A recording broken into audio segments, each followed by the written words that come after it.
Hello everyone, welcome back to the channel. Today's video we're going to be talking about humidity and temperature settings for this farm. This farm is 500 plus GPUs. So if you think that's interesting, hit like, subscribe, hit the bell. If you're looking for someone to manage GPU or Asic mining farm, go to Crypto LLC. You can also invest with us. Minimum investment is $25,000. If you're looking for a return on investment, go to Crypto LLC, send us an email, and we'll work something out. Alright, so here's the current status of the farm. We're almost done with this one. In about a couple of days, we'll have the last couple of rigs arrive. We'll install them there at the top. So we've got 1, 2, and almost 3 full rigs will be installed here. And we'll be maxed out. So no more power left. And we're moving on to our other location. If you're watching our videos, you'll see we have a new location that is in the process of being built out. But this video is going to be about humidity and temperatures. We have a humidity sensor right here. You see the current temperature is 81.3. Outside it is about 60. So it's 20 degrees warmer in here. Now, this is a little too high. It should be around 74, 75. Our airflow, you can see right over there. We're just directing the air from the outside. We're trying to keep it directed and blown to the bottom. So that way we don't actually have it just mixing around in a circle there in the back. We don't want that, so we want to force it out here and have the hot air actually get drafted back out there by just the pure amount of pressure, since this room is being pressurized by those 3 fans blowing into it. But what we have is we have these temperature sensors set up here and there. So we got on the second rig and on the very top rig. So we want to see what the difference is. And then we have it set up on these rows. So again, one there, one at the top, and then you can see one over here, and then one at the top. And so what we do is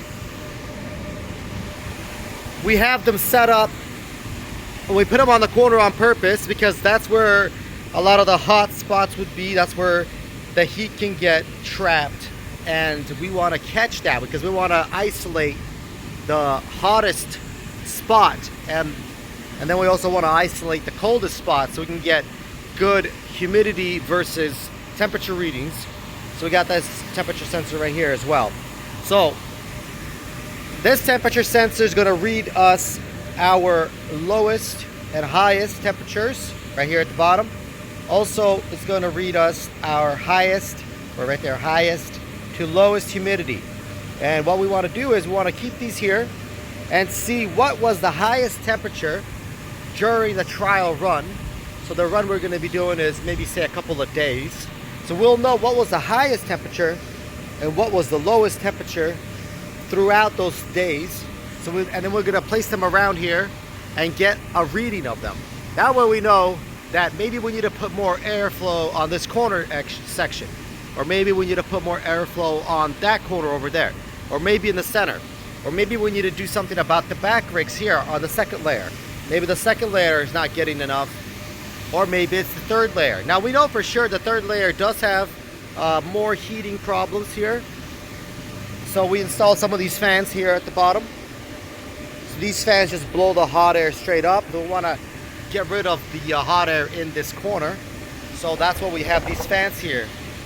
That should help, but they do help actually. But our goal is to get our data. So we're going to read these out, formulate some data from those humidity and temperature sensors. Once we have that data, we'll write it all up and we'll see where the heat is going, what's happening to it, where the problem could be, and what can we do to solve the problem. So some of the solutions that if we do have a heating problem is to increase the airflow from the outside. So currently from the outside we have those 3 fans. Those are 22,000 CFMs. 3 of them blowing from the outside there. Nice cold air coming in. We also figured out that by raising the top of the intake here, the tarp, it helps the airflow travel a little better rather than having it sag. So that is also helping us drop the temp. So we're kind of slowly trial and error until we get to the point where we do figure it out and we do know what we need to have. Because again, we can only run 400 amps here at 3-phase, and we can't run more than that. And that means that we don't need to have perfect air flow in terms of temperatures and humidity. We just need to have enough to handle the 400 amps. That's what we need to have enough of. We don't need any more airflow than that. So once we figured out how to handle the 400 amps, that's about 550 or 600 GPUs. Once we figure out how to handle that heat, then we don't need to handle any more. We don't need to improve the airflow. So currently we are doing that. You can see here, our temperatures are 81. Now the temperatures used to be 81.7, 81.5. So it's already dropping. I did some modifications there on the tarp. So we're already getting some drops here. So that's good. So we're slowly,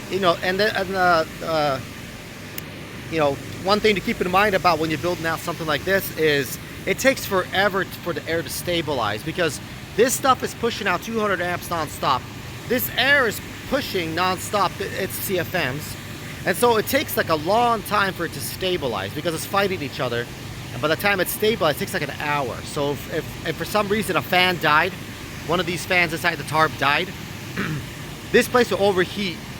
And then if you replace the fan, or you figure out the problem, you fixed it, it'll take like an hour plus for the actual temperatures to drop. That's how very, very sensitive the airflow is here, that it will take a long time to stabilize itself back out. So that's why we have these temp sensors. Again, they'll show us our maximum minimums for humidity and temperature, and we'll keep that in mind. So you can see already how much it dropped. This guy was, these are new sensors, I just got them today, just installed them. And you can see when I installed them, they were at 80. Now it's already at 71. So I gotta reset this temp sensor here. So that way, it will never show me that it was ever at 80. It's at 71.2. So I have to go through and also reset the rest of these sensors. All right, well, that's what I'm working on today. Gonna be working on the other warehouse after this video, after I figure out these temp sensors, all that, set everything up. Been working on the other warehouse, so make sure you guys are subscribed. You know what to do. Hit like, subscribe, hit the bell. Go to Gab, Parler, Minds, YouTube, BitChute, Rumble, all of the free speech platforms, as well as the non-free speech platforms like YouTube, of course. Go there, subscribe, hit the bell, all that stuff. And again, if you're looking for GPU mining, Asic mining, if you're looking to invest with us, our minimum investment in terms of ROI on your money is 25K. Or if you're looking to build out a big farm, then our minimum investment for those is 500K. So you can start off at just 25,000, or you can go up at the minimum for an actual build out would be 500,000. So if you're looking for anything like that, go to cryptollc.org, send us an email, we'll get in touch, set something up. All right, that's going to be it for this video. Until next time, bye.